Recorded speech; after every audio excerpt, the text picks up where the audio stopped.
Halo anak-anak, apa kabar? Selamat pagi. Kali ini kita akan bahas tentang sifat bahan dan kegunaannya.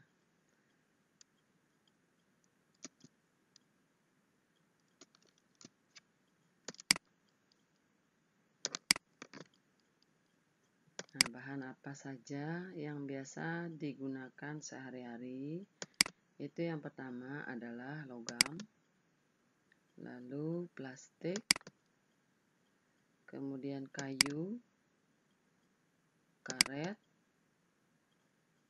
kaca, dan kain, dan kertas. Nah, kita akan bahas masing-masing dari bahan tersebut, kelebihan dan kekurangannya. Yang pertama adalah logam. Logam terdiri dari banyak jenis. Logam ada yang keras, ada yang lunak, ada juga yang cair. Sifat-sifat logam secara umum adalah sebagai berikut. Yang pertama, sebagian besar logam berbentuk padat. Yang kedua, logam pada umumnya bersifat kuat, keras, dan tidak lentur. Yang ketiga, logam tidak mudah terbakar. Yang keempat, logam adalah pengantar panas yang baik. Yang kelima, logam kedap air. Yang keenam, tidak menyerap air. Yang ketujuh, logam umumnya tidak berkarat. Tetapi ada juga logam yang mudah berkarat, contohnya besi. Kita akan bahas satu persatu beberapa jenis logam. Yang pertama adalah raksa. Raksa adalah logam yang berbentuk cair. Raksa sering juga disebut dengan merkuri. Raksa digunakan dalam kehidupan sehari-hari pada termometer pengukur suhu tubuh, karena raksa mempunyai sifat yang peka terhadap perubahan suhu. Yang berikutnya adalah emas. Emas disebut juga dengan logam mulia. Emas tidak dapat berkarat. Emas bersifat lunak dan mudah dibentuk. Emas sering digunakan orang sebagai perhiasan karena sifatnya yang tidak mudah berkarat dan mudah dibentuk. Yang berikutnya adalah besi. Besi merupakan logam yang banyak digunakan dalam kehidupan sehari-hari. Besi dimanfaatkan sebagai bahan dasar pembuatan baja. Besi murni berwarna putih perak dan mengkilap. Sifat besi yang kurang baik adalah mudah berkarat. Perkaratan besi terjadi karena sering terkena air atau berada di tempat yang lembab. Hal ini diatasi dengan melindungi besi dengan bahan anti karat seperti cat. Besi banyak digunakan sebagai alat-alat rumah tangga atau sebagai pagar rumah.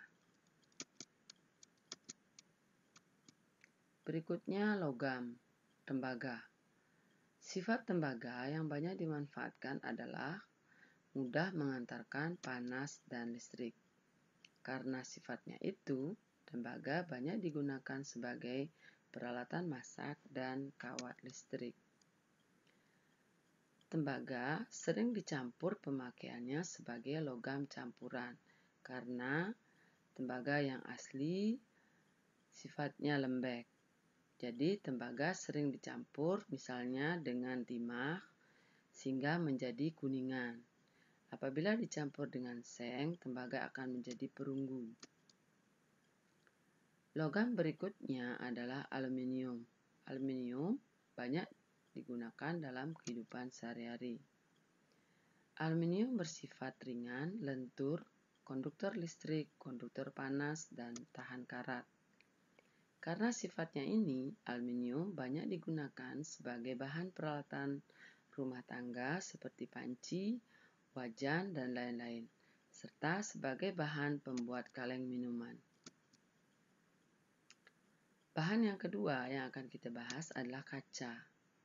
Kaca bersifat padat, kuat, tahan panas, tidak menyerap air atau kedap air, transparan, mudah pecah, dan mudah mengantarkan panas.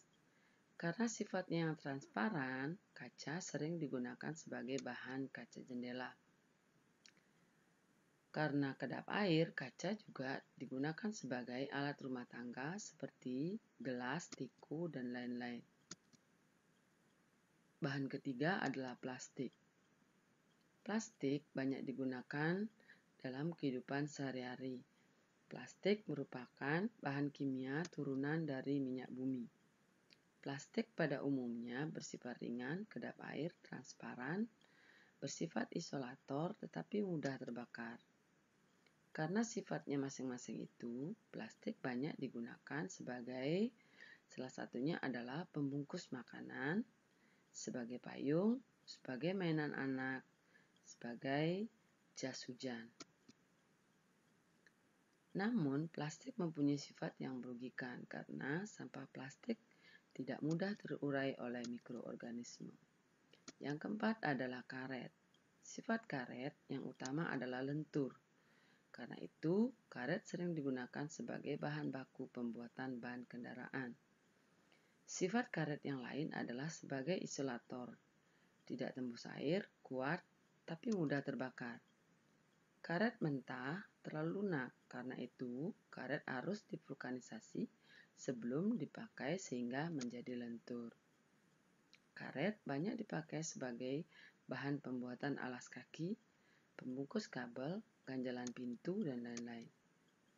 Berikutnya adalah kayu. Sifat kayu diantaranya keras, kuat, bersifat isolator, tidak kedap air, dan mudah dibentuk. Kelemahan kayu mudah lapuk. Cara untuk mengatasi adalah dengan melapisi dengan cat atau pelitur. Kayu banyak digunakan sebagai alat rumah tangga, seperti membuat meja, lemari, kursi, dan lain-lain, karena sifatnya yang kuat dan mudah dibentuk. Kayu juga digunakan sebagai gagang peralatan dapur karena sifatnya sebagai isolator. Yang berikut adalah kain. Kain sifatnya tergantung dari bahan asalnya. Ada kain yang berasal dari serat kapas, disebut dengan kain katun. Kain katun bersifat lembut, mudah menyerap air, dan baik digunakan di daerah panas. Ada juga yang berasal dari kulit atau bulu binatang. Sifat umumnya menahan panas tubuh sehingga cocok digunakan untuk pakaian di daerah dingin seperti pembuatan jaket kulit atau wool. Ada kain yang terbuat dari ulat sutera, disebut dengan kain sutera. Sifatnya lembut, halus, ringan, menyerap air, baik digunakan di daerah yang panas. Terakhir, ada juga bahan kain yang khusus, yaitu yang terbuat dari bahan sintetis. Bahan-bahan ini sering digunakan untuk pakaian khusus seperti misalnya pakaian pemadam kebakaran. Pakaian pemadam kebakaran banyak terbuat dari asbes, aramid, dan nomek. Nah, di antara ketiga bahan itu, yang paling baik adalah nomek. Sedangkan serat asbes mempunyai kekurangan yaitu dapat merusak kesehatan paru-paru. Yang terakhir adalah bahan kertas. Kita banyak menjumpai kertas dalam kehidupan sehari-hari. Kertas terbuat dari bahan kayu. Sifat kertas mudah robek dan mudah menyerap air. Kertas digunakan sebagai alat tulis-menulis oleh manusia setelah ditemukan pertama kali di Cina. Sebelumnya, manusia menulis dengan kain dan tinta. Nah, demikian sifat bahan dan kegunaannya yang kita pelajari hari ini. Sekarang untuk berlatih, dapat diperhatikan contoh-contoh latihan seperti berikut ini. Perhatikan gambar. Nah, pertanyaannya adalah A. Benda apa yang dibutuhkan atau digunakan pada kegiatan di atas? Yang B. Jelaskan alasannya. Jawaban yang bisa kalian berikan adalah, pertama, benda yang saya butuhkan adalah kain. Alasannya, kain bersifat isolator sehingga tangan tidak panas ketika memegang panci. Bisa juga jawaban kalian seperti ini. Benda yang saya butuhkan adalah panci aluminium. Alasannya, panci aluminium bersifat konduktor sehingga makanan cepat matang. Nah, berikut ada beberapa soal yang harus kalian kerjakan.